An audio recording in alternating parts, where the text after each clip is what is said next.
What is going on, Nigerians? Tinubu might just summon a security meeting, an urgent one for that matter, because of the tension that is heating up. As the Kenyans continue another revolution, demand that the president should resign urgently, Sowore lists 14 demands that the federal government must meet before this protest that is about to stop will end. And one of them is that the federal government should release Nnamdi Kanu as fast as possible before the protest will end. Secondly, the federal government should conduct a referendum. It is going to be some minutes journey. So stay with me in this video while we go into the journey to understand what is going on.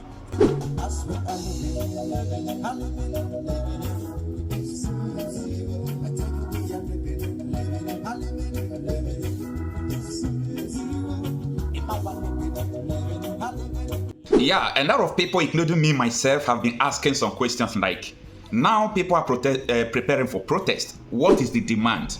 Are we just going to go to the street and start protesting? What is the purpose of the protest? Why are we protesting? So these are the questions that I have been asking. I think the convener of Revolution Now, protest, Omoyole Sowore, have answered this question, and he answered it to my own satisfaction. Today, Omoyole Sowore released 14 demands that the federal government must meet before this protest that is about to start will end. Now, he released this statement on his account, X, formerly called Twitter. Now, the Shara reporters have published what he is demanding. Now, the article reads, Sowore released 14 key demands from Nigeria to Tinubu's administration ahead of the Day of Rage protest. So the protest is tagged the Days of Rage. The Days of Rage. Now, the article was written today, this evening for that matter. It reads, the demands come ahead of the planned Days of Rage protest scheduled to take place from late July to August 2024. Omoyole Sowore, the convener of Revolution Now, has released a list of 14 demands from the Nigerians to President Bola Tinubu's administration aimed at addressing the country's governance challenges. The demands published on Sowore X account are a result of inputs from Nigerians participating in End Bad Governance in Nigeria campaign.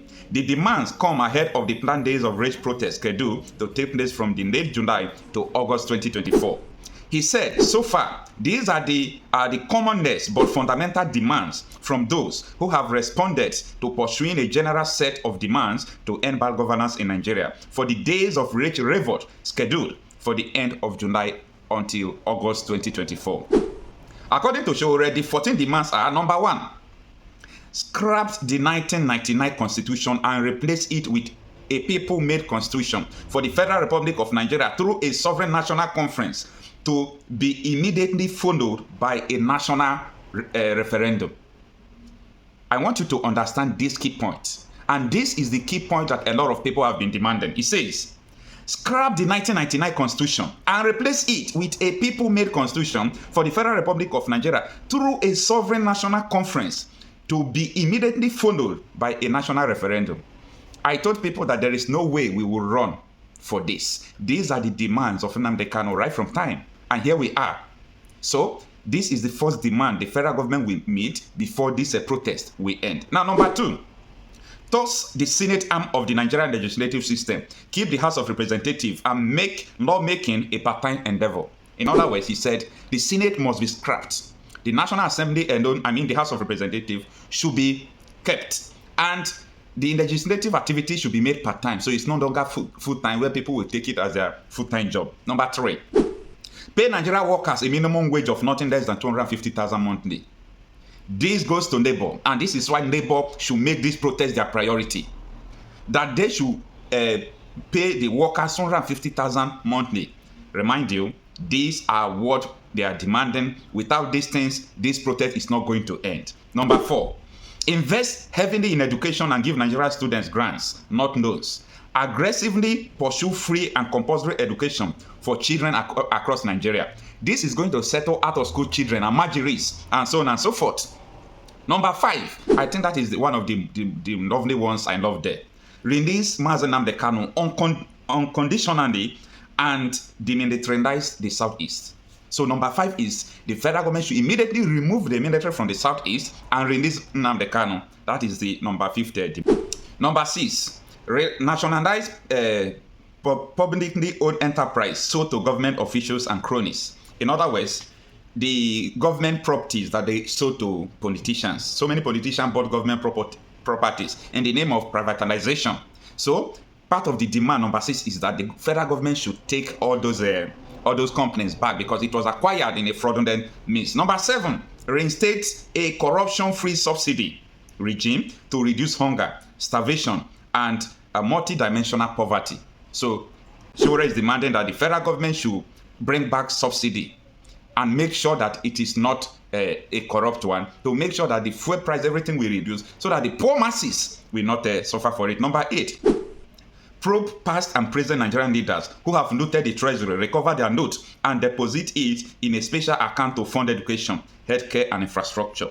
Number 9, restructuring of Nigeria to accommodate Nigerians' diversity, resource control, decentralization, and regional development. Number 10, reforms of security agencies to stop continuous human rights violation and duplication of security agencies and enhance the physical security of Nigerian citizens. Number 11, establish a special energy fund immediately to drive massive corruption-free power sector development. Number 12, immediate reconstitution of the Nigeria Electoral Body, the Independent National Electoral Commission, INEC, to remove corrupt individuals and partisan hacks appointed to manipulate election. 13, massive investment in public works and industrialization will help employ Nigeria teeming youth. Number 14, and the last, massive shake-up in the Nigerian judiciary to remove cabals of corrupt generations of judges and judicial officers that continue denying everyday citizens access to real justice.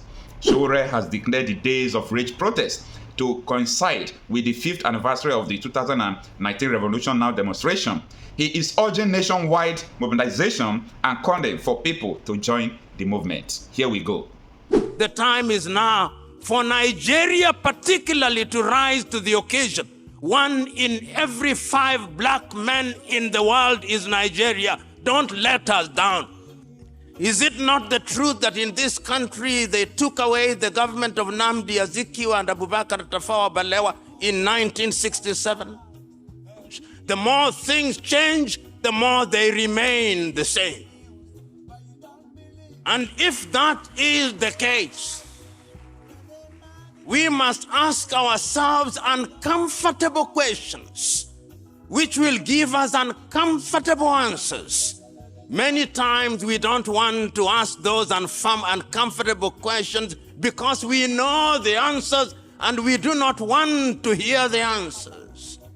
And we are assembled here to remind ourselves that the reason why we lament about Africa is that it appears that the systems of governance that we inherited and that we have been deploying for our benefit continue to put us at the foot of the ladder. We do not complain because there have been no changes and improvement in our circumstances. In certain cases, there have been. But as Uganda's Yoweri Museveni says, and I agree with him, what is the point of fighting as to who is taller than the other when you are all dwarfs? This is the space in which Africa finds herself. So that the state of California in the United States of America has a GDP bigger than all the countries of Africa combined. This is undesirable. It is undesirable that a country which is great in prospect, for example, like Nigeria, with a population of 250 million, generates less power than Costa Rica, which has a population of 5 million and generates 3 times more power than Nigeria. It's undesirable. This is what we are talking about. We are talking about countries which have GDPs, which ought not to be the GDPs that they have. And we are saying that this must be because of the systems of governance that we have. I heard His Royal Majesty so very keenly, and I agree with him. What must we do? What is the nexus between good governance and development? And what is development? I remember Julius Kambarage Nyerere saying in 1966 that when they come and tell us that development are roads and airports, we agree with them. But that is not the end of development. The beginning and the end of development is human resources, Mwalimu said. Mwalimu said, and I agree with him, you can build roads and destroy roads. You can build airports and rebuild airports. But when you build human beings intergenerationally, the airports that you destroy come out of their minds. So we must also redefine what development is. We have seen countries where edifices were christened to constitute development, and they were destroyed in the twinkling of an eye. But the human spirit is resilient and is constantly seeking liberation. The human spirit is constantly yearning for something to fulfill it. And that something is what sometimes we refer to as the social contract. That no man or no group of men who have arrogated to themselves the monopoly of knowledge and wisdom must never ever assume that they are God's gift to man, to govern and rule them as they will. That is the duty of men willingly to surrender their will to men that they may govern them. So the next thing that we must interrogate in Africa is who is a leader? Because we have too many individuals in Africa occupying offices who are not leaders, they are merely misleaders. And the time is now, therefore, to ask ourselves, and I can still remember your now immortal words, Honorable and Excellency President, in 2015, when you said so very ably that your ambition was not worth the blood of the people of Nigeria. When you spoke those words, I do not know what came to your mind, but you must have received a sudden enlightenment, because those words underlined the fact that men must know when to stop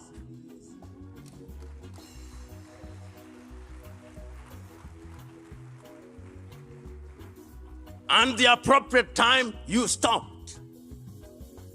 And Nigeria was the richer because you stopped.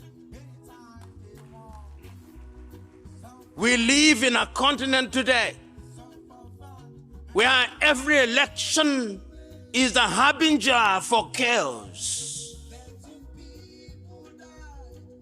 But you said, let it go. We have a saying in Kiswahili, asiyetaka kushindwa si mshindani. He who does not want to be defeated is not a contestant.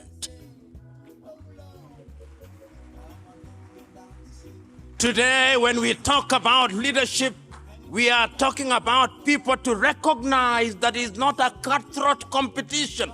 Unfortunately, in Africa, leadership and the quest for it is a cutthroat competition where throats are actually cut. So we must also, in addition to define democracy and governance and leadership, ask ourselves, who is a leader? You know, many years ago as a young man, I watched a movie, which movie has stuck in my mind. It was in 1982. And I went to the theaters and I went with a notebook. And the movie was Gandhi by Sir Richard Attenborough. And at that time, Mahatma Gandhi, or Mohandas Karamchand Gandhi, had been invited back from South Africa by one of the great Indian nationalists, Professor Gokhale. And when he was invited to speak, this is what he said. I have nothing to say. But today, as I see you here, the people who are assembled here are businessmen and lawyers from Delhi. You are pretending to speak to India and for India. This is not India. India is out there in the villages, in the hamlets. This is not Nigeria. Nigeria is out there in the municipalities. This is not Africa. Africa is out there in Bangui, in Nouakchott, in Khartoum where they are fighting, in Hirda. Africa is out there in Niamey. Africa is out there in Ouagadougou. Africa is out there in Bamako, in the slums of Bamako. When we speak here in English, do we reach them? When we speak in French, do we reach them? When we speak in Portuguese, do we reach them? What is the Yoruba word for democracy? What is the Ijo word for democracy? What is the Ibibio word for democracy? What is the Igbo word for democracy? Give me that word. When you give me that word, then we are beginning a conversation. Because that conversation is the conversation that is going to tell us how we have a symbiotic relationship between democracy and the thing that we call development. You know, this mother continent, this continent that remains in the stage in which it remains, is a continent that continues to suffer even because of external factors. But we have blamed the others for too long. We must begin to blame ourselves. Oh, we have blamed the British and they deserve to be blamed.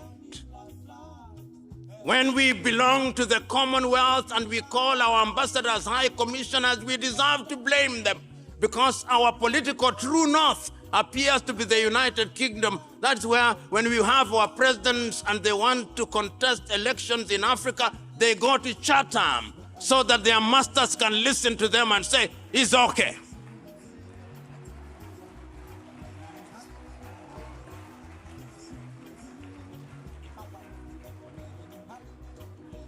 So we can blame the British and they deserve to be blamed. We deserve to blame the French because before you are elected into one of their countries, you've got to go to Paris and they've got to say, c'est la vie. Then they say, très bien. And then we know that you come back home and you are simply a manager of a plantation. And if you had any doubt about that, just see what is happening in Niger when the French president says, I will not remove my ambassador. And Africa says nothing about it. And even when they say anything about it, they say it mutedly and they sanitize their language lest they annoy Paris. And the same happens in Portugal. The same happens with the Belgians. I look forward to an Africa where things are done in the continent of Africa. And this continent of Africa has tried, and there is no shortage of individuals who have tried to link democracy and development. In our midst, we have leaders. We have the two former presidents here who served well.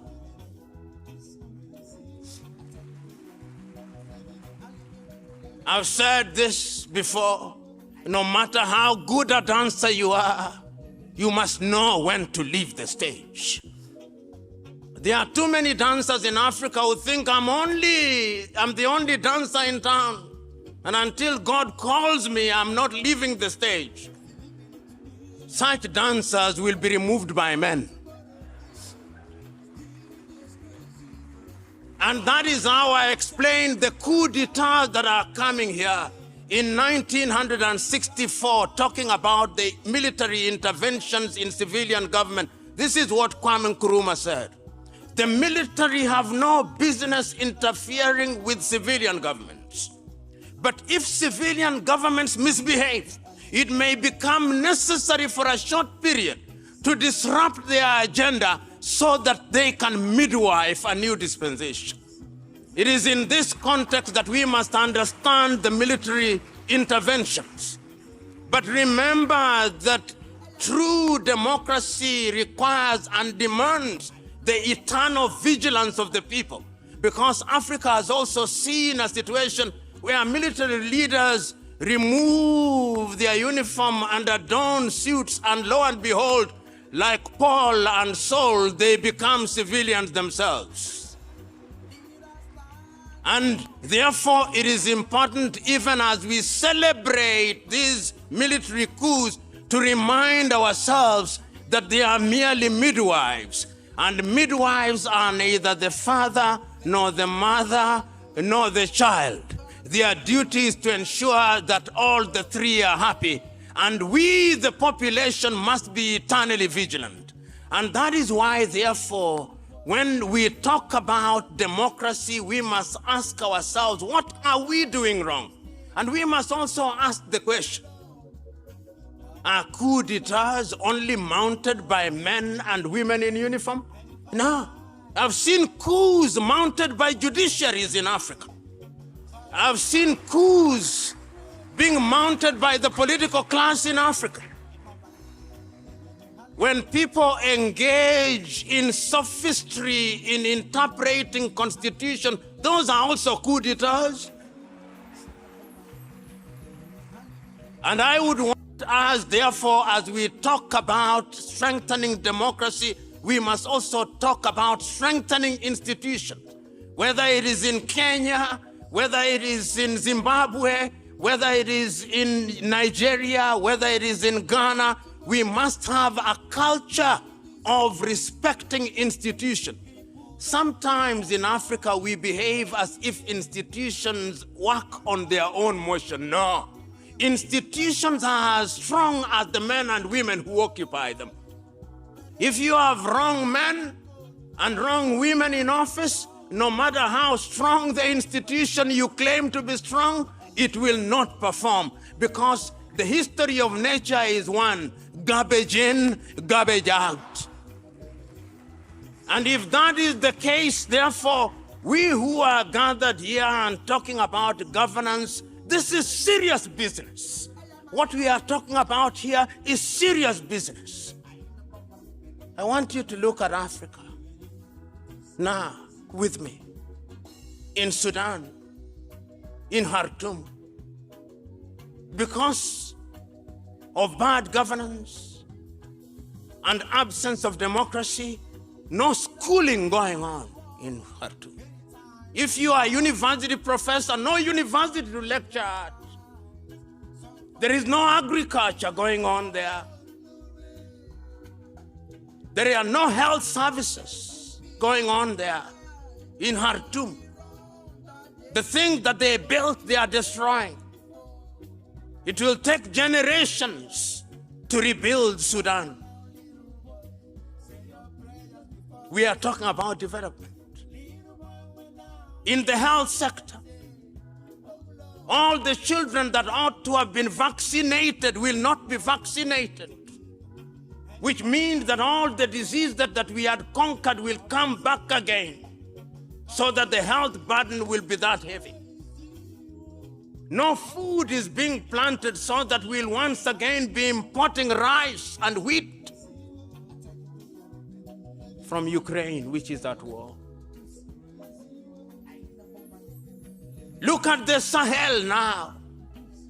Mali is de facto divided into two, no agriculture going on, so that you will be importing chicken from Brazil, chicken. No agriculture. I'm talking about development, brothers and sisters. If you are sick because there is no research going on in our universities, no research. We receive medicine from India, from China, and we take the medicine by faith because we do not know what they contain. Our bureaus of standardization have no standards for these things.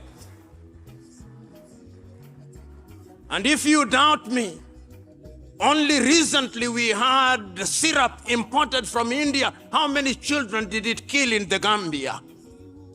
We have no standardization. So we are talking about serious business in Africa. Go to the Democratic Republic of Congo, the eastern part of it, over 120 armed groups. The busiest airspace in the continent of Africa. The rest of the world is taking our resources. There is a new scramble for Africa. Today, Africa is a theater for other worlds. If the British have gone and they have not gone, if the French have gone and they have not gone, if the Portuguese have gone and they have not gone, if the Belgians have gone and they have not gone, Chinese are also here.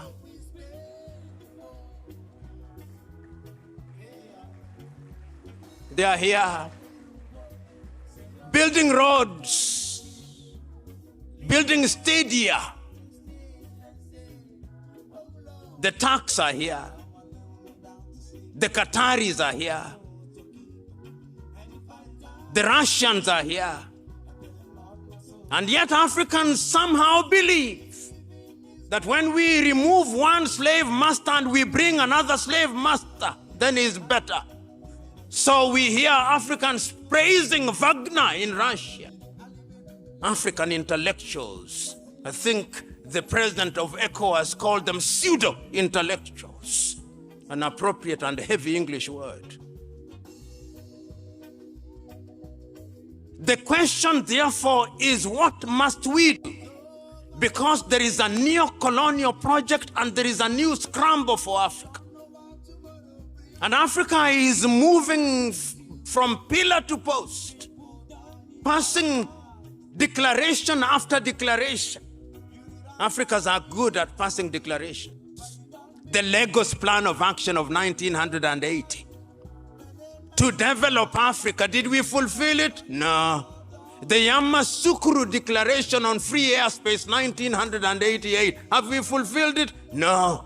The Abuja Declaration of 2001 to spend at least 15% of our budget in health, did we fulfill it? No.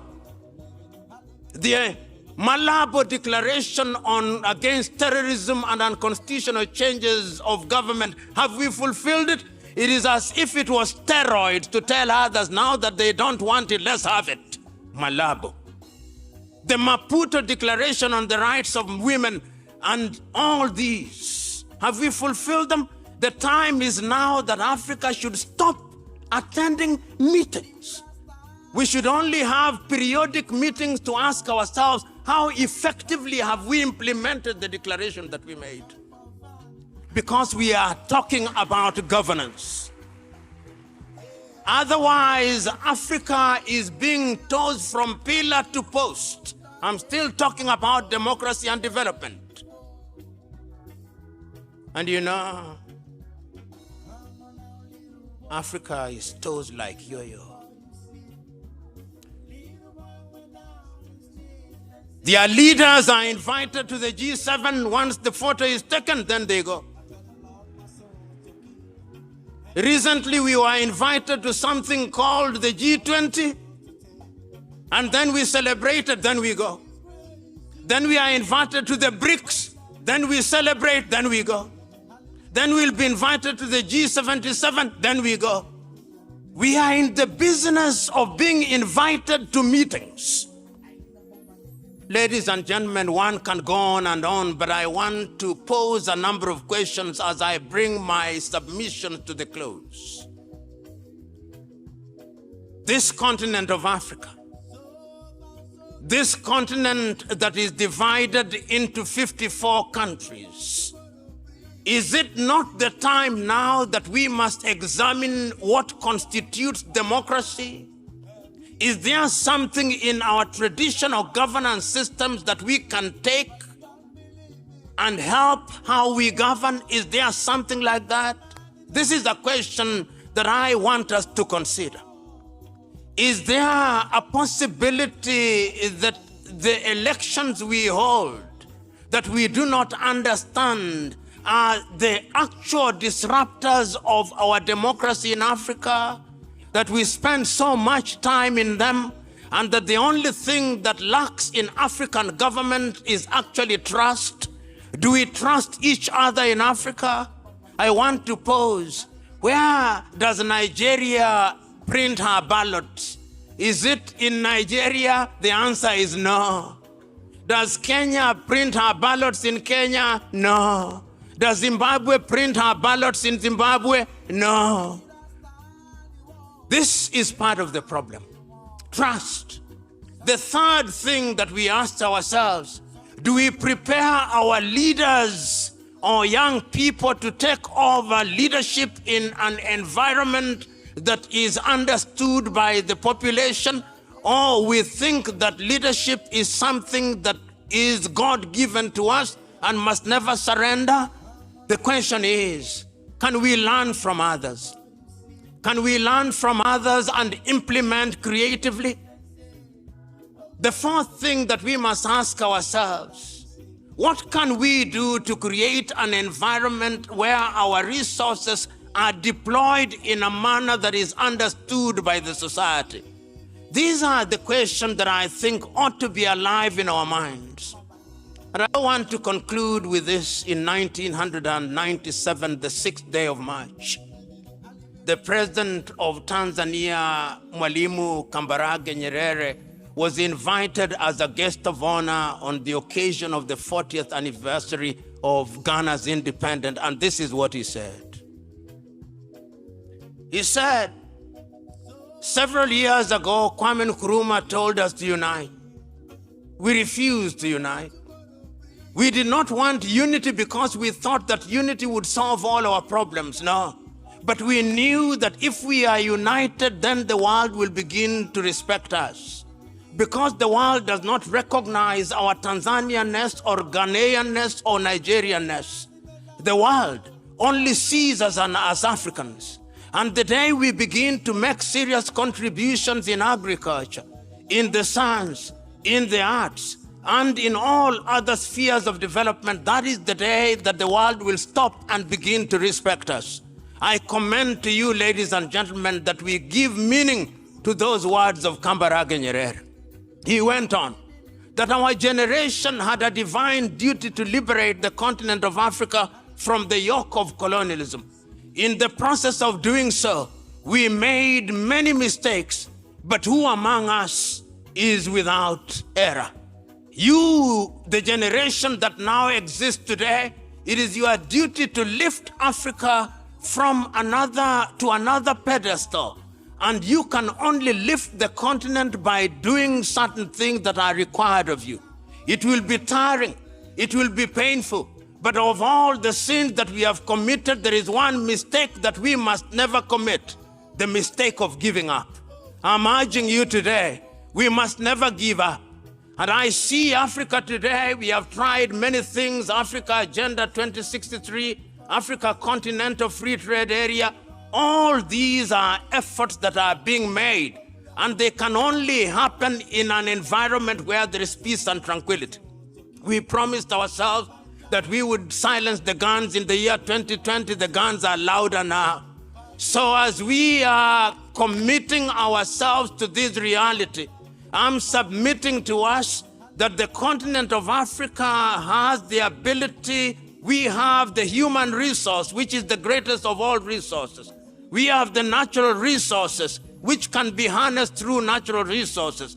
We have men and women who can govern us. We have young men and women who are impatient.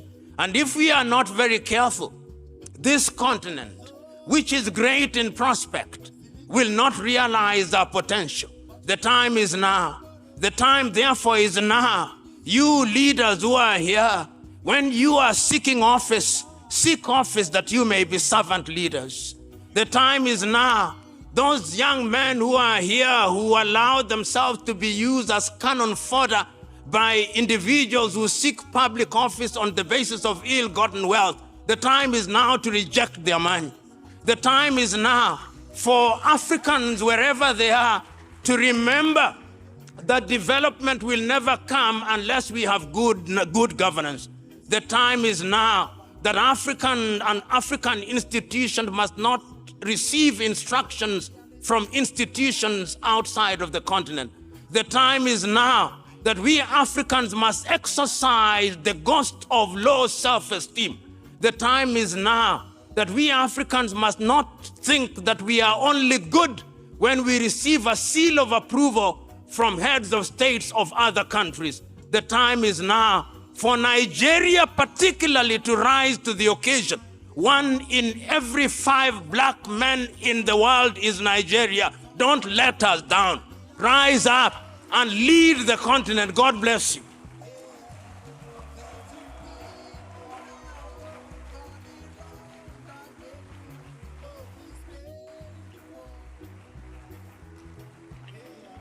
Your Excellencies, distinguished ladies and gentlemen, Professor Patrick Lumumba.